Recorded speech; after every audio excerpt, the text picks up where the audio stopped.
Welcome back, everybody, to me talking about Blood and Bone. Let's see how far we can get today.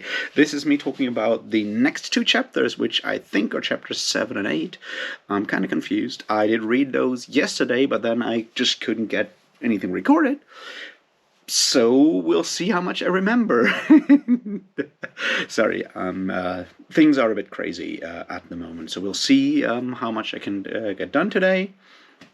I also just downloaded the audiobook for Leviathan Falls, and I'm going to read it anyway, but the question is whether I should actually do a video on it or not, because, I haven't talked about any of the other Expanse books so far, so I don't know. We'll see. Let me know if you want me to talk about it or not, and we'll take things from there. Apart from that, I don't know.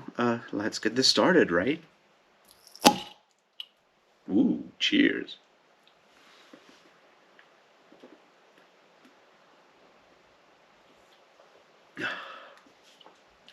All right. So, there's a bunch of things we should talk about.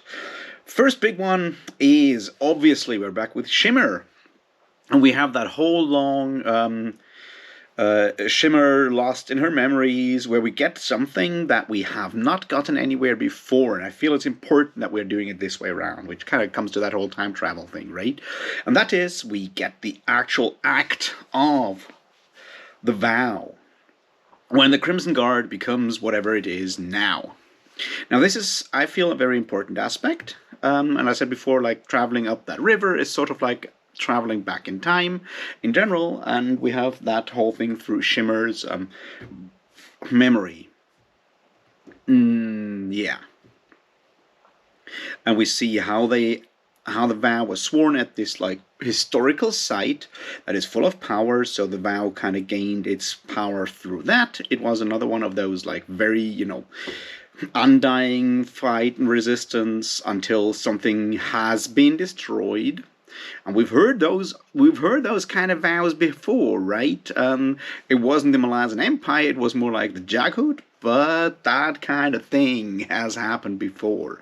And in that whole like memory of Shimmer's, we also have that point where she has that vision, or maybe not vision, of a person that is not named or anything, but the description of, like, heavily built, heavy boned, shaman-like figure, or like tribal kind of figure, does also have a bit of like an Imas vibe to it. So let's just keep that in mind. However, that's not exactly what I really wanted to focus upon. Like, it's just important that we have that now, and I feel it's once again part of, like, how the story of the Crimson Guard is told in these novels, because the novels of the Malazan Empire are very much the story of the Crimson Guard also.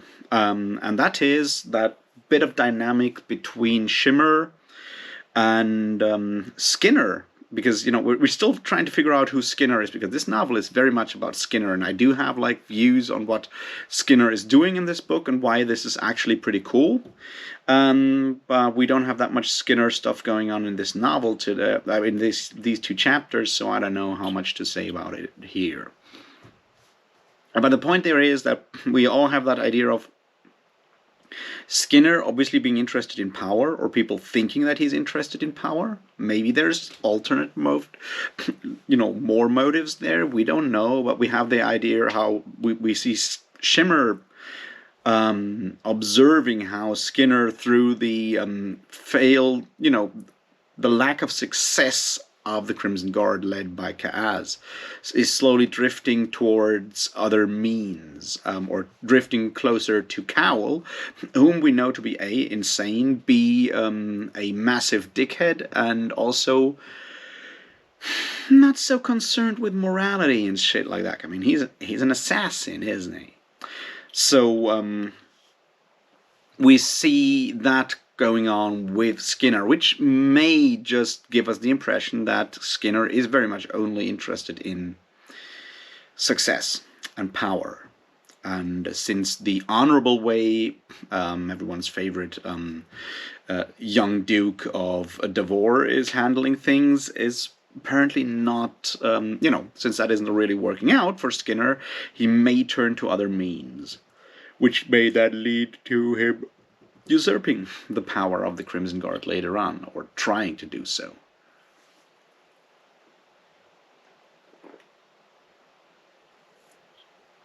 So that's an interesting aspect, and I feel Skinner is a character that I didn't like the first time I was reading the books, and I feel this time around I'm trying to pay more attention to him, and that's actually more difficult than it may sound because we don't get that much Skinner. We obviously don't get his personal point of view, of course, but we also don't get that much about him. He's just like he doesn't say much. He just walks around and kills people, and that's it. And it's like, well, why is he that way?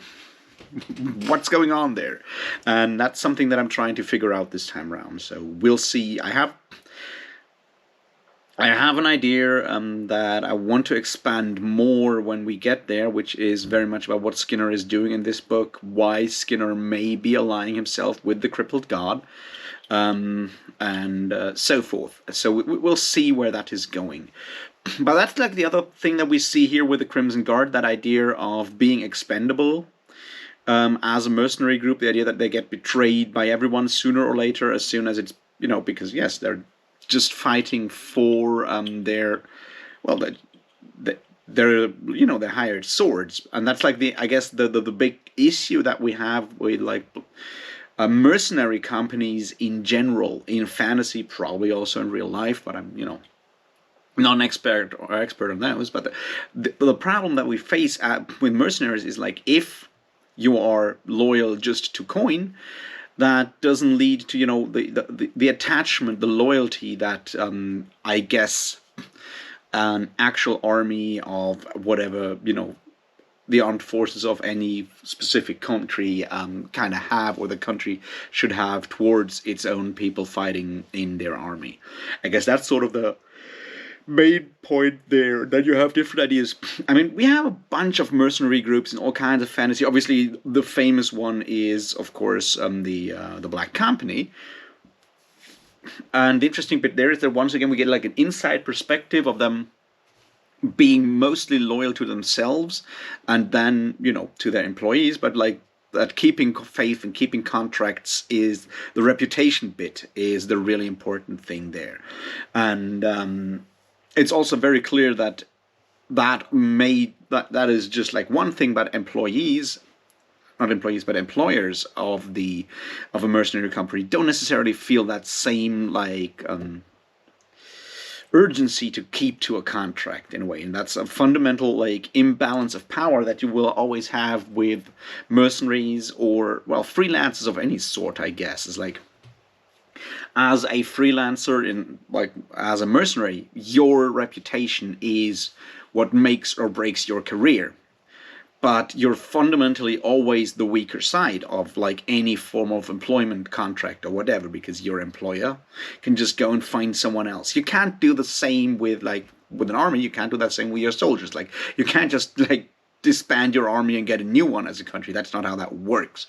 But you can just like fire a mercenary company, disband the contract, and get someone else, because there's others out there. The market is obviously out there. And we see the Crimson Guard kind of dealing with that, especially since the Crimson Guard, and this is, I guess, a bit for like an inconsistency between Path to Ascendancy and Shimmer's memories. And this is interesting because on the one hand, obviously, Shimmer's memories are Shimmer's memories, and there's hints that Shimmer's memories are not always correct. But on the other hand, we have Shimmer fleeing, her remembering to be the last remaining bodyguard of the King of Khan.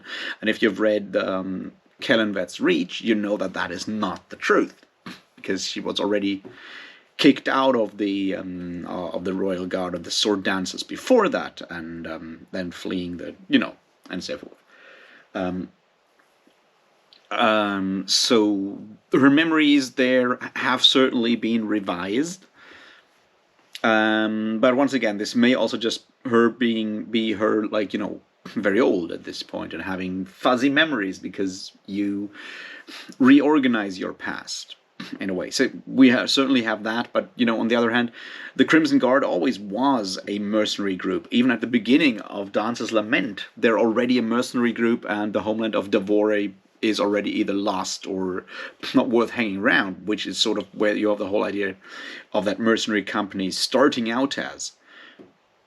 So the legend that they were forced to become mercenaries to defend their homeland against the Empire is not exactly how it works. There's, first of all, like a mercenary company that is then hired by people fighting the Empire and going on from there later on, I guess.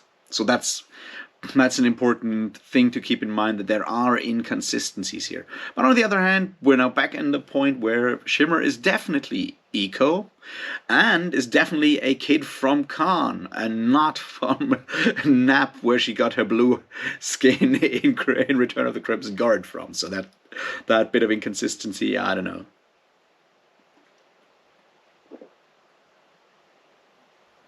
So yeah, I just feel that thing. Also the idea that there is a threat to the entirety of the Crimson Guard when they enter Ardata's realm.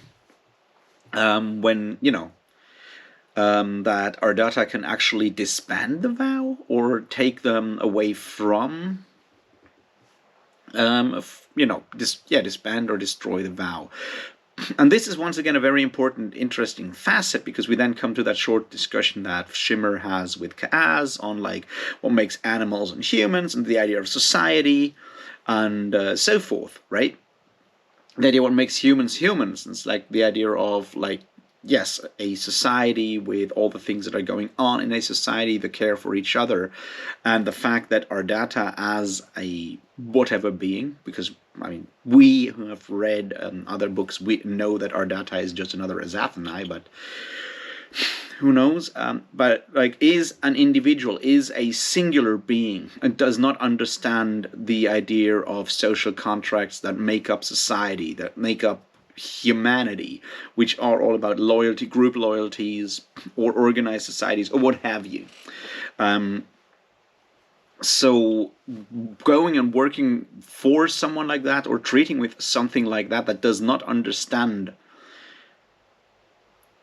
these human aspects, I guess, is obviously the threat, because a vow of loyalty is probably the most human thing that you can do, right? Swearing a vow of loyalty and keeping to that is something that is beyond just, animal loyalty, which you obviously have, because it is also bound to language and like long-term concepts and whatnot. So the Crimson Guard, with their vow, have done something very, very human, and going into the jungle to Ardata's realm is going to a place where humanity does not, in fact, actually, you can't trust or rely on those fundamental rules of human society to still work or still be. Yeah, in fact, to actually still,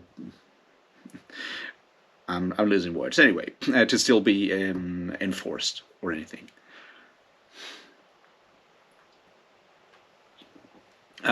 Rules are in place. That's the word I was looking for. Anyway, so that will be interesting. We kind of see now the threat, like the fundamental, the existential threat to the Crimson Guard that goes beyond just, getting killed, which, is also an existential threat, but it's actually the destruction of the Crimson Guard, including the already dead brethren, which seem to be able to do way more down here than they were supposed to be able to, right? We had Smokey shooting fireballs and killing actual people, and we have Stoop wandering around and doing Stoop things now.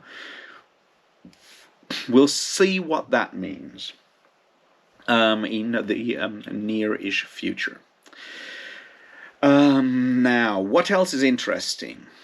There is the idea of Ponlor with his, losing his final guards and whatnot. And I wanted to look at that because we see that there was something happening in the past, what you might call, what is given all kinds of names there, like the Queen's Retribution, all of that. And we have that scene when Ponlor is in that cave and sees the ghost of those people with swords sacrificing to survive. And there's an interesting aspect there, because the way this looks very much once again like radiation poisoning. And I think that's an important, or in a way, something of a metaphor, right? We've already established that the power of the crippled god, or piece, contact with pieces of the crippled god, can lead to these kinds of mutations. When we had the scene with Skinner and Mara on the broken Macross city with those weird crab monsters.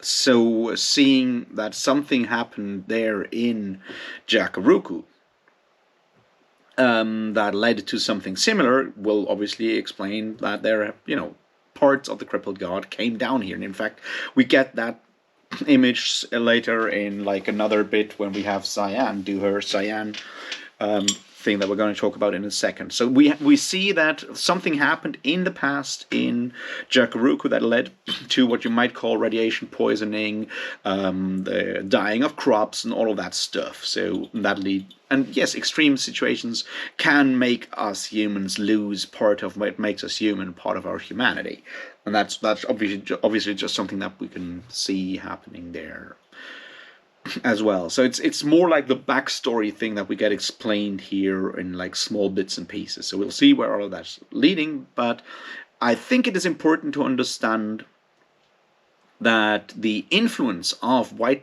might be the crippled god as alien matter can be seen as something similar to radiation poisoning, like contact with something this alien will like damage and so forth. Which, is just one interpretation, but I feel it's one to, it's an image that is rather strong and hard to ignore, I feel.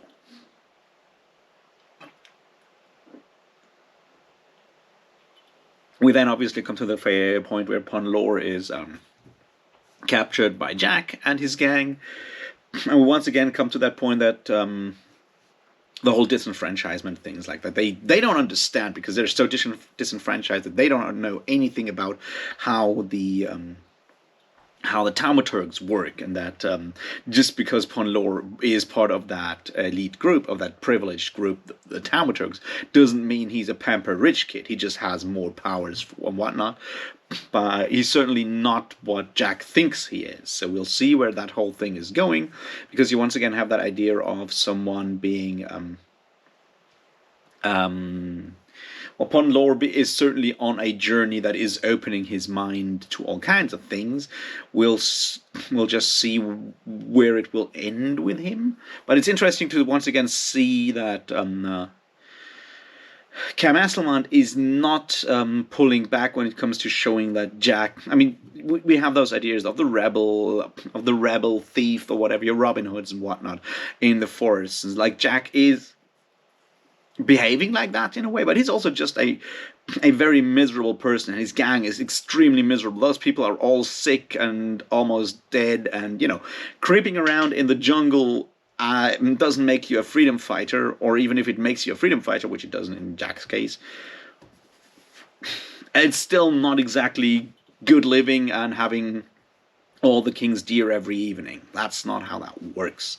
Probably also doesn't work like that with Robin Hood, but who knows?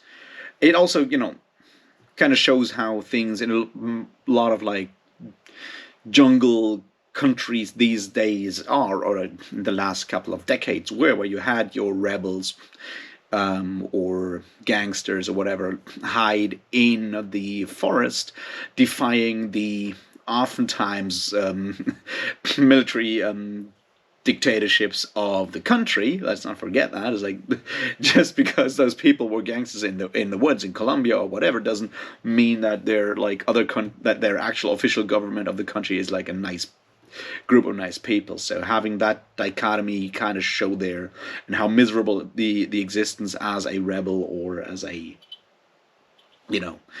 freedom fighter, or well, just gangster, how miserable that actually is, I feel is an important aspect to keep in mind here.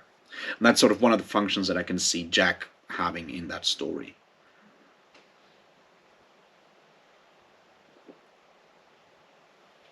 Which, would align really well with the whole class difference and arguments that Jack is putting forward when he's talking to Ponlor. All right. So let's have a look at Cyan and what's going on there. So Cyan and Hanu are doing their thing. They're walking further. We have another encounter with a humanoid animal, or another creature of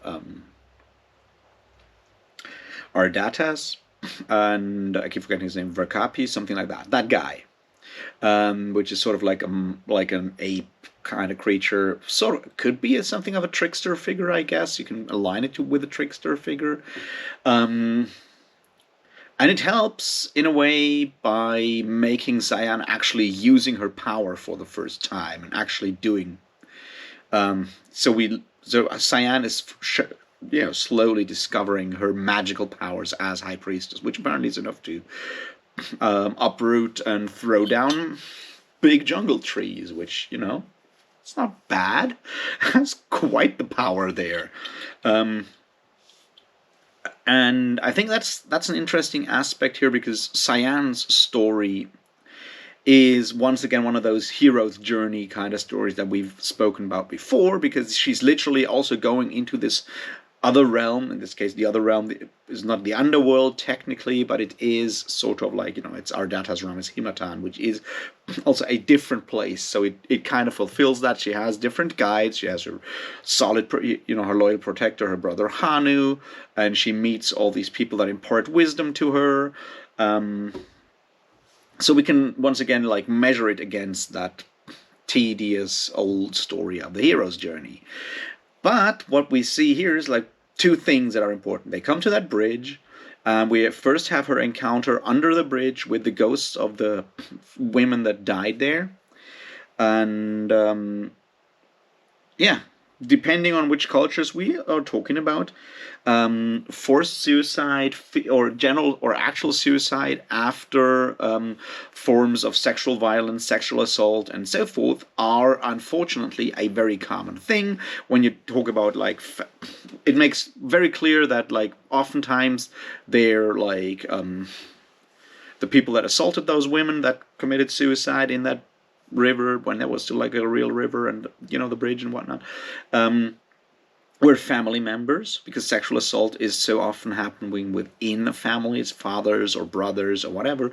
So we have that whole topic just put in there to show once again that these patterns of criminal, toxic, and whatnot behavior are unfortunately not tied to any specific culture. They can happen anywhere, and they so often lead to, suffering. I mean, obviously to the suffering and the deaths of the least powerful person in that situation. That obviously being the women in this case. So,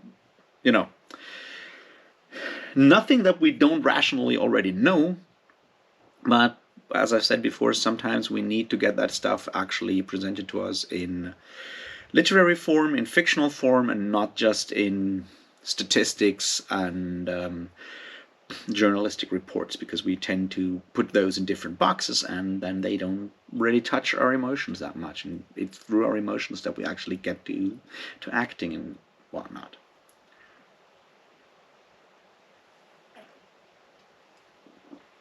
Yes, and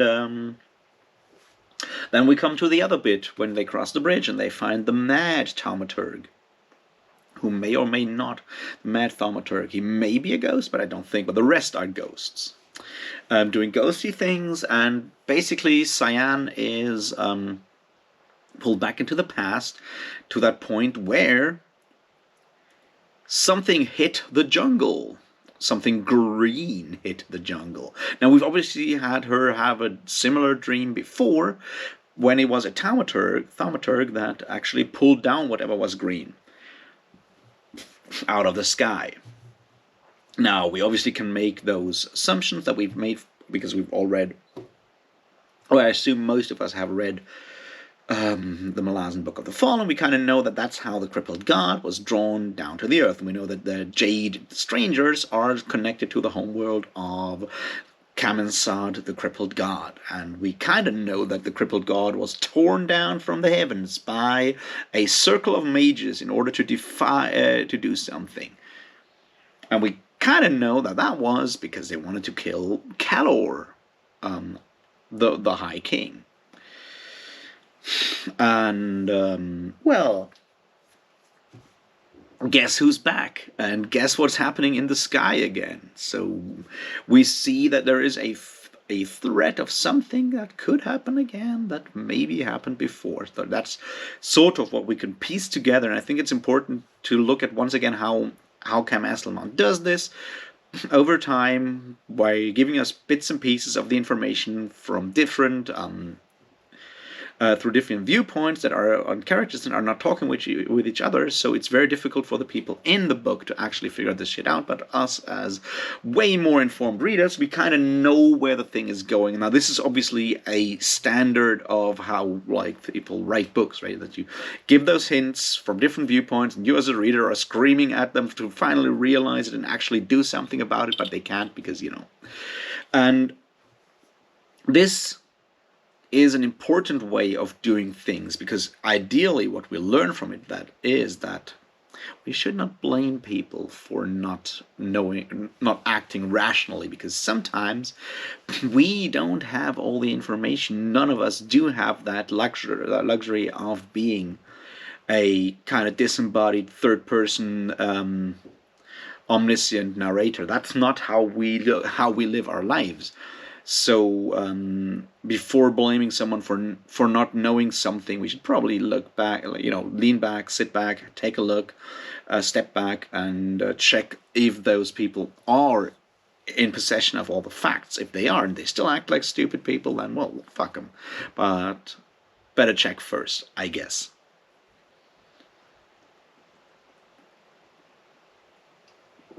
All right. What else is important in these two chapters? Who haven't we checked in with yet? Osirk and Gothos are still sitting around doing nothing or doing something or like staring at each other. And yeah, there too we have some interesting philosophy going on. When Osirk claims that he has never asked anything from anyone else and only done everything by himself. And Osirk and Gothos tells him that means he hasn't asked anything of himself as well. And this is an interesting thing to talk about, the idea that asking something from other people, making any kind of agreements with other people, is actually asking a lot of ourselves, because we make a deal, we make any form of, like, I don't want to call it deal or contract, right? There is obviously an obligation that we put on ourselves if we make any form of agreement or any form of commitment to other people. If we only rely on ourselves, it's very easy for us, because while we may be the people that suffer physically and whatnot, those are still not the things that actually force us to do any form of action if we're only beholden to ourselves. And make it oftentimes easier to actually deal with all kinds of costs of just not talking or not relying on anyone else. I think that's an important aspect there that Gothos is hinting at. Apart from that, I just love Gothos. He's cool, and his conversations are always interesting. We'll see where that whole plot line is going with Osirk and Gothos, but that's sort of just the thing that I wanted to highlight for a second there.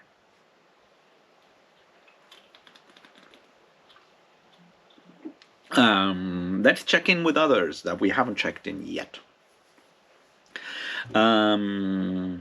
Obviously, Skinner and gang are having a larger plan that is a bit difficult to figure out, but it seems they have planned on the Thaumaturg army to get bogged down like hell, and we'll see, and possibly destroy itself. So are they working in concert with Calor or not? Who knows? Are the Shadowam connected to Priest of the Crippled God? It's a bit of a stretch, but there are hints that there is some form of communication there. Because obviously we also have the same thing going on with what's his name, Jatal and Andaniai, that's her name, and the war leader, who obviously is Calor, but we haven't heard it officially yet. That the Shadowam are working, of course, on their own, but there's sort of like no real, like, there's deniability, I guess, there, that at least that's what Calor claims, and now Jatal kind of knows. And that's an interesting thing that we have there when Calor says to Jatal, you were an innocent soul when you came here, now you're a political soul. And the problem with that sentence is the idea that being political is always a bad thing and has a lot of like negative consequences. That there is like some form of moral, like it is almost in a lot of ways, oftentimes being political is, or being a politician is seen as immoral. And I think that there are two sides to this. And we tend to oftentimes focus too much on the one of them, which is, politicians make compromises. Compromises are dirty. And, they, that shit gets you, leads you into like all kinds of moral gray areas. But innocence, as they say, is no excuse, but innocence is also a very problematic state in itself, because innocence means a lack of understanding, but also a lack of responsibility. Innocent people, if there is such a thing as innocence, it also means naivete, and it means a disconnectedness from the world. As soon as you connect yourself to the world at large, to other human beings, in whatever way, you will have to make compromise. You will have to become a politician in some form or other, because as soon as you're talking to more than one other person, you have to make compromises. You also have to make compromise with different people that have other, relationships with each other. So you're stuck between other people and are some form of emissary between two people, and that will by definition turn you into a political person, into a politician of sorts. So innocence, as something that we revere for all kinds of reasons, does not actually exist, or if it exists, is not something that we actually should aim for. It's a weird thing, the way we fetishize innocence in all kinds of ways, whether it's in moral ways or in sexual ways or whatever. Innocence sucks. All right. So now you've heard that. Anyway, let's move on.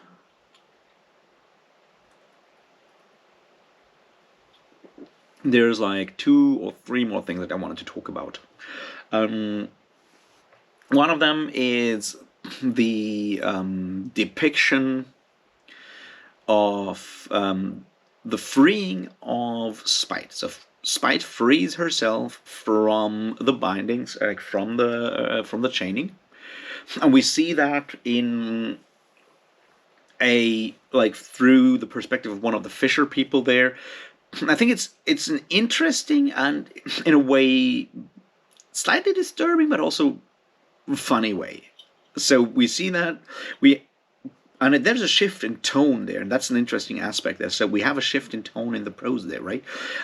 We have that more distanced, ironic description of the society of that fisher folk that are looking for the for the least important, most despised, weakest link in their society, and kick that person out to go there and look at it, because that's how, because everyone is basically afraid, and you use the weakest person because they can't actually do anything about it, and you force them to actually do the really dangerous thing that everyone is afraid of. And then that guy goes there and actually gets it right what is happening there. And when he tells them that, they just kick him out again because they don't believe him.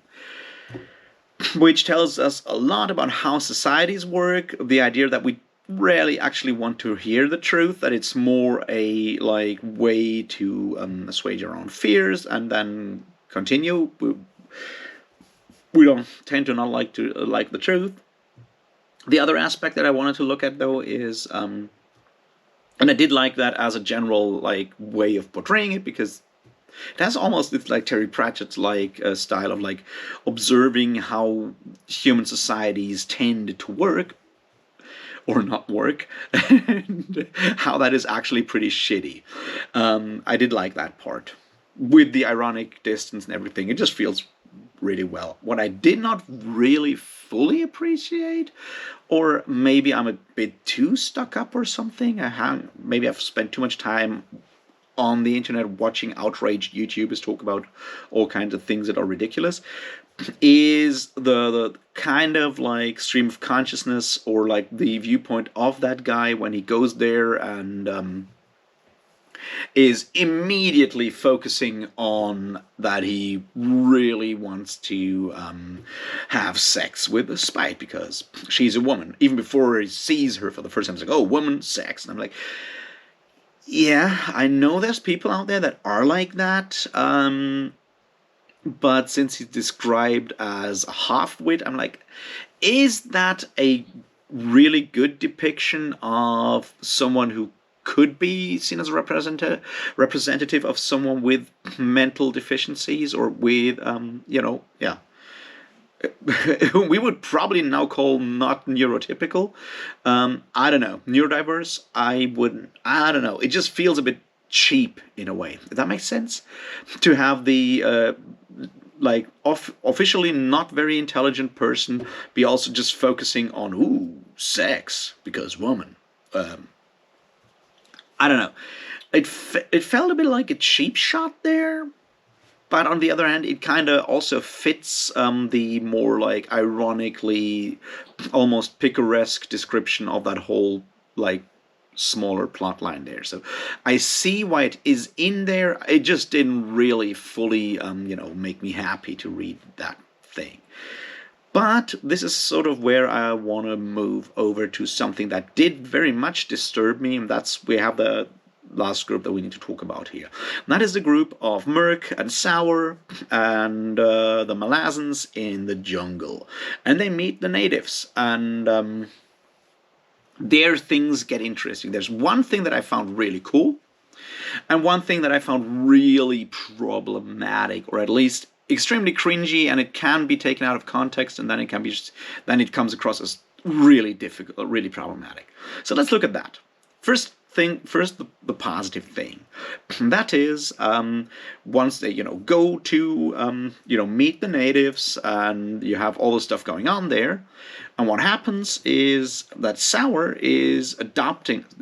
There's two things that are really fascinating, because the interaction between Merck and Sour is very much a commentary on how us Westerners used to deal with, or still in a lot of ways deal with, meeting people from different cultures that we deem to be less developed, put it that way. And the idea there is that you have either someone who deems all of that to be savage and, obviously less civilized and whatnot, and that is sort of Merck's perspective there, and you have the other person who enthusiastically adopts these kind of things and understands maybe also that if you're in a different country, adopting some of the cultural practices may just actually be a smart thing, because you don't know the environment, you don't know the rules that apply there, so that makes kind of sense. So that's Sour when he tries to learn all kinds of like healing techniques and does the painting himself and whatnot. So that's the interesting first bit there. And Merck being always exasperated when he sees Sour do something, adopt any of those practices, is that commentary on how some people in our society look down on people that have different cultural practices. Very much the, fine British, it doesn't have to be British, but it's like when it comes to colonies and colonialism, British are just like one of the best examples. But you have that bit there going on there. Then we have an interesting discussion on those blue flowers that they see, and Sour deciding to name them blue climbing blues. And that whole debate on him having the right to name them because he's the first Malazan or like civilized person who comes up with the idea of giving them the name, and that whatever the people actually living there are calling it is not applicable, is obviously a good commentary on how naming animals, on how naming conventions, and generally like that form of colonialism that is going so much deeper than just sitting there and exploiting a country, but also like on the general like knowledge level, right? Because what we use these days mostly with animals are like, I don't know, when what's his name, Frederick Linné, that Swedish guy, was just stumbling across places and giving things names and categorizing them and whatnot, and not caring a little bit about whoever lived there and whatever people were calling those animals. No, you just take the Latin categorization of, well, I guess Linné or someone else like that. So having that commentary there, first of all, is a vital commentary. It's interesting to point that out.